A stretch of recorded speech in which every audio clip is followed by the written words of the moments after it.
Thanks for joining Earth Radio. Today we have Lark Davis with some information regarding the Ramp DeFi protocol and its features. If you like our summary videos, check out the Earth experiment at earth.io. RUSD Minter. Now, in case you're not familiar with Ramp, I need to tell you what Ramp does.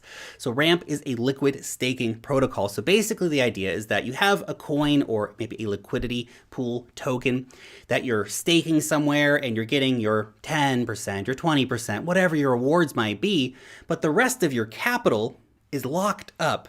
Well, what Ramp lets you do is take that capital, take those staking coins that you have, lock them up with Ramp, and in exchange for your stake, now you're still going to get your staking rewards. That's very important to point out. You get your staking rewards, plus they give you RUSD in return. So that is a dollar stable coin.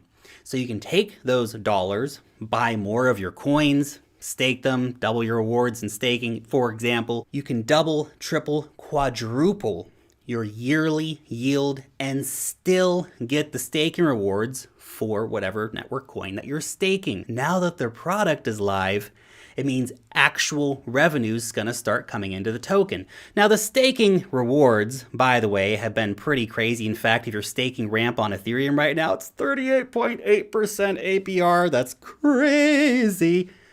But what I think is most important here and gives the potential for the price to move up is that we have a real product now, that every day people are going to be staking, getting those RUSD tokens. Tokens are going to be burnt over time.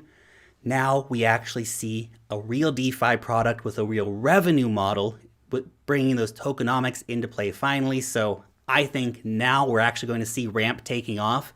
Before the launch of the RUSD Minter that happened a few days ago, Ramp was still in that like, oh, what's going on with this token kind of phase. Now the product's out. Now it's going to get ready to go up to the freaking moon and, of course, join in the position of being one of the top DeFi protocols.